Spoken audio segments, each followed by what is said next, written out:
জয় যিশু। সমস্ত বিশ্বাসী ভাই বোনরা আপনারা সবাই কেমন আছেন? আশা করি প্রভুর দয়ায় আজকে আপনারা সবাই ভালো আছেন।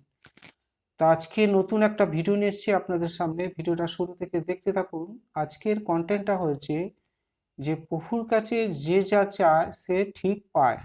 মানে প্রভুর কাছে চাও তুমি ঠিক পাবে। তা প্রত্যেকটা মানুষের জীবনে কিন্তু মানে যে ঘরেই জন্ম হোক না, সে ধনী গরিব যেই হোক না, সব মানুষের মনের মধ্যে একটা আশা আকাঙ্ক্ষা উদ্দীপনা থাকে যে আমি জীবনে প্রতিষ্ঠিত হয়ে এই কাজটা করব, সেই কাজটা করব, অমুক কাজের জন্য আমি সামনের দিকে এগিয়ে যাচ্ছি, আমি জীবনে প্রতিষ্ঠিত হব।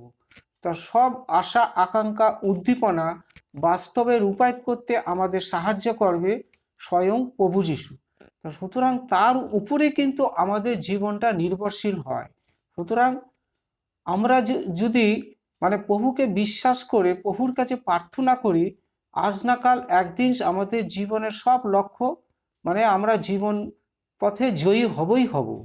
তা প্রভু কহেন যে যারা আমাকে প্রভু প্রভু বলে ডাকে তাদের সকলেই যে স্বর্গরাজ্যে প্রবেশ করতে পারবে তা নয়, কিন্তু যে লোক মানে আমার স্বর্গনিবাসী পিতার ইচ্ছা পালন করবে সেই শুধু স্বর্গরাজ্যে প্রবেশ করতে পারবে। কারণ প্রভু কহেন আমার কথা বাক্য নয়, আমার পিতার ইচ্ছা যে পালন করবে সেই কিন্তু স্বর্গরাজ্যে প্রবেশ করতে পারবে। যেরকম আমি প্রভু কহেন আমি আমার পিতা ঈশ্বর আমাকে মর্তলোকে পাঠিয়েছিল জন্ম দিয়ে, আমি কিন্তু পিতার ইচ্ছা সমস্ত কিছু পালন করেছি। ঠিক সেই রকমই বলছে যে পিতার ইচ্ছা পালন করবে, পিতার আজ্ঞাবিধি শাসন ও ব্যবস্থা পালন করবে, সেই একমাত্র কিন্তু স্বর্গরাজ্যে প্রবেশ করতে পারবে। সেই দিন যখন আসবে তখন অনেকে আমাকে মানে হে প্রভু বলে ডাকবে। আর আমার নাম নিয়ে আমার তো অনেকে ভাবুক্তি করেছি, মানে অনেকে নানা রকম ভাবনা চিন্তা করেছি ও তোমার নাম নিয়ে আমরা অপদেবতা ও তাড়িয়েছি। অপদেবতা মানে অসুচি আত্মা, মানে ভূত পেত্তি প্রেতাত্মা প্রভু যিশুর নাম নিয়ে আমরা তাড়িয়েছি এবং কত অলৌকিক কাজ সম্পন্ন করেছি।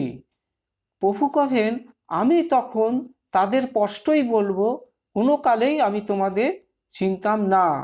প্রভু স্বর্গধামে ঈশ্বরের ডান দিকে বসে আছে।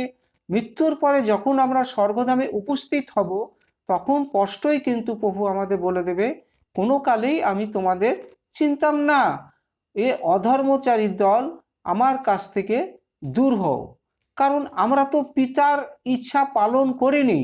আমরা মানে কি মর্তলোকে থেকে যার যার প্রাণের লালসার চিন্তা ভাবনা করেছি, সংসারের চিন্তা, ধনের চিন্তা আর সুখের জন্য লালায়িত হয়েছি।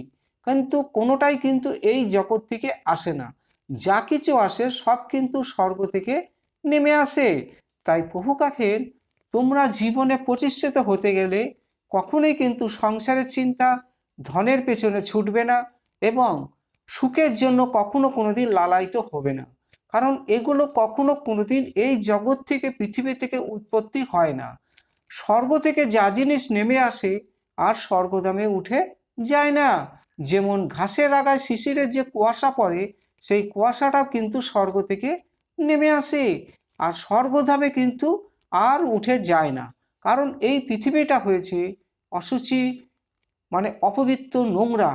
তাই পৃথিবীর কোনো জিনিস স্বর্গধামে উঠে যায় না, কিন্তু পৃথিবী থেকেই সমস্ত কিছু কিন্তু জিনিসপত্র সব পৃথিবীতে স্বর্গ থেকে পৃথিবীতে নেমে আসে। তাই আমরা সেই ঈশ্বরের আজ্ঞাবিধি শাসন যে পালন করে, সেই পিতার ইচ্ছা পালন করে, সেই ব্যক্তি কিন্তু স্বর্গধামে প্রবেশ করতে পারবে। তাই প্রভুর কাছে যে যা চায় সে তাই পায়। মনের কামনা বাসনা ইচ্ছা সকল কিছু প্রভু কিন্তু পরিপূর্ণ করে। কারণ আমরা তো প্রভুর উপরে নির্ভরশীল। প্রভুর বাক্য বচন আমাদের অন্তরে যেন গেঁথে থাকে। আমরা কখনো কোনোদিন প্রভুকে সন্দেহ করব না। প্রভুর উপরে কিন্তু কটূক্তি টিটকারি বিদ্রুপ সহকারে কেউ যেন কখনো কথাবার্তা না বলে, তাহলে কিন্তু আমাদের কার্য সাধন হবে না। যতই আমরা প্রভু প্রভু বলে ডাকি না কেন, যতই আমরা প্রভুর নাম ডাক করে প্রভুর মণ্ডলীতে যাই, বিভিন্ন জায়গায় প্রার্থনা যাই না কেন আমাদের কিন্তু হয় না।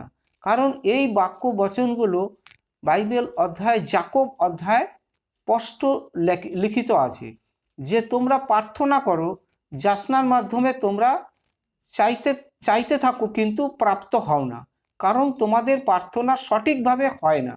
তাই আমরা ঈশ্বরের কাছ থেকে, প্রভুর কাছ থেকে চাওয়া পাওয়া থেকে আমরা বঞ্চিত হয়ে যাই, অনেক দূরে সরে যাই।